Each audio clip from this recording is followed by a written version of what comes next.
Planning to own a Pilates studio? You might want to think twice. Not because you shouldn't do it. It's because there's a real gap between what this looks like from the outside and what it actually costs. And that gap is exactly what this video is for. The pitch is one of the strongest in boutique fitness right now.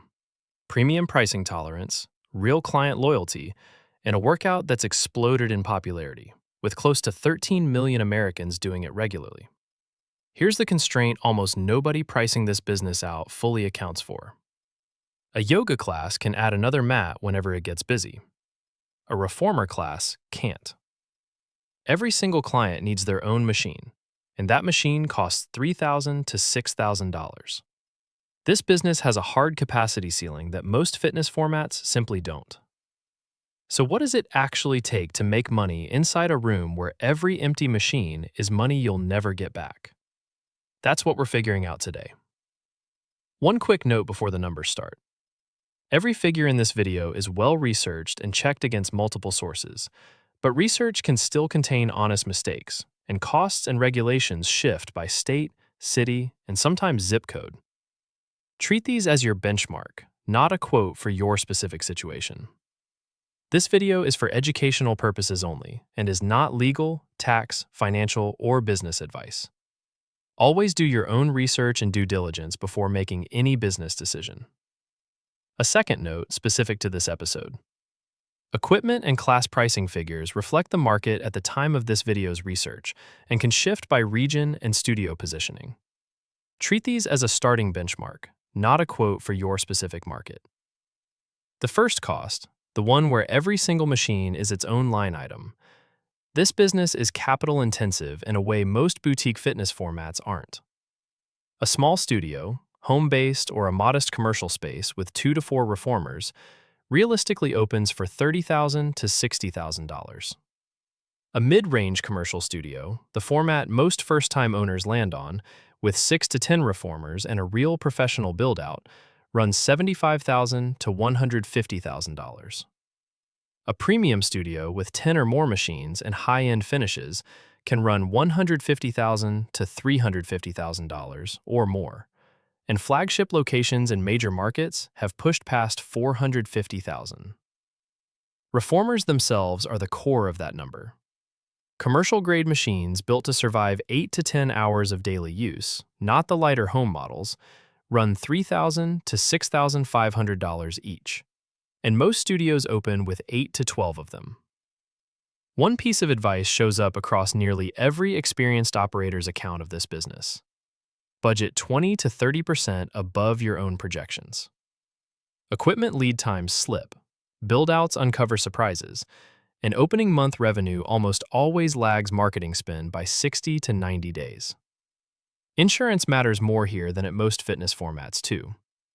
Reformer work involves spring-loaded resistance and moving carriages close to the body, and property insurance specifically covering that expensive equipment is worth budgeting for from day one, not adding once something's already gone wrong. The hidden trap, the one built directly into the room's floor plan. An empty reformer during class isn't lost revenue you can make up later. It's gone. Unlike mat-based formats, where capacity flexes with how many people show up, a reformer studio has a hard revenue ceiling set by the number of machines physically on the floor. Every reformer that costs $3,000 to $6,000, sitting empty for a single class, isn't a missed opportunity you recover next week. It's a direct, unrecoverable hit against the exact machine that was supposed to be paying for itself. Realistic utilization, once you account for gaps between classes and quieter time slots, runs 60 to 75% of true maximum capacity. Well-run studios specifically target a 75 to 85% occupancy band, tight enough to stay profitable without overselling the premium experience clients are paying for. Equipment reliability compounds this risk. Commercial reformers have real moving parts, springs, ropes, pulleys, that fail under heavy daily use.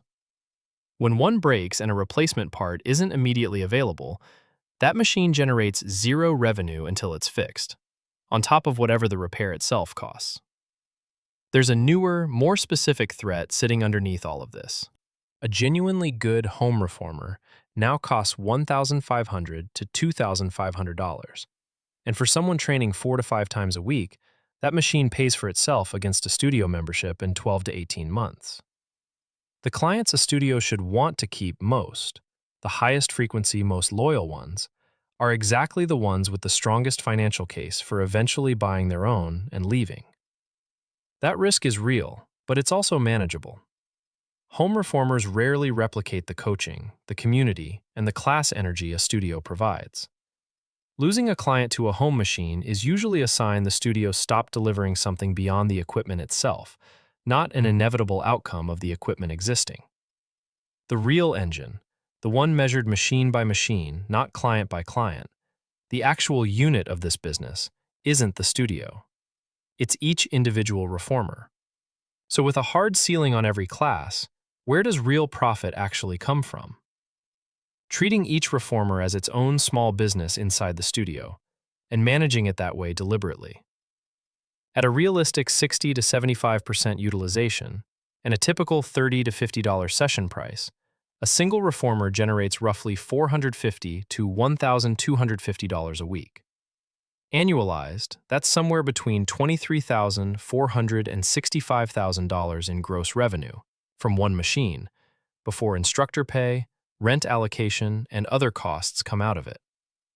Multiply that by 8 to 12 machines, and the spread between a studio running at the low end of utilization and one running at the high end isn't a small difference.